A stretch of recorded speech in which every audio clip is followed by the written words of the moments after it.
আচ্ছা, আপনাদের মনে আছে কি 2023 সালের রয়্যাল রাম্বলের কথা? ম্যাচ হচ্ছিল আনডিসপিউটেড ডাব্লিউডাব্লিউই চ্যাম্পিয়নশিপের জন্য ট্রাইবাল চিফ রোমান রেইন্স এবং কেভিন ওয়েন্সের মধ্যে।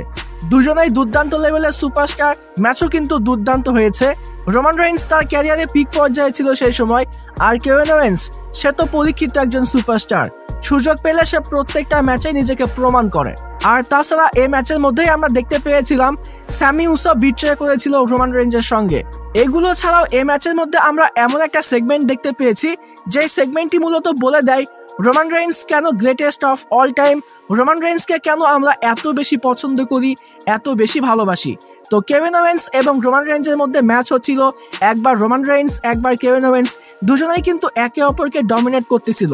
এই ম্যাচের মধ্যে এমন একটা সিকোয়েন্স আসে, কেভিন ওয়েন্স টপ রোপের উপরে উঠে যায়, সে একটা হাই ফ্লাইং মুভ ডেলিভার করতে যায়, সে মুভটা হিটও করে, তবে এটা পারফেক্টলি এক্সিকিউট হয় না, কেউ ওর কাছ থেকে মুভটা বস হয়ে যায়। কেভিন ওয়েন্সের পাটা এমন ভাবে পিছলে সেকেন্ড হাফের সঙ্গে ফেসে যায়, যদি সে সঠিকভাবে ল্যান্ডিং করতে না পারে তাহলে কেভিন ওয়েন্স কিন্তু গুরুতরভাবে মারাত্মকভাবে ইনজোর্ড হতে পারত।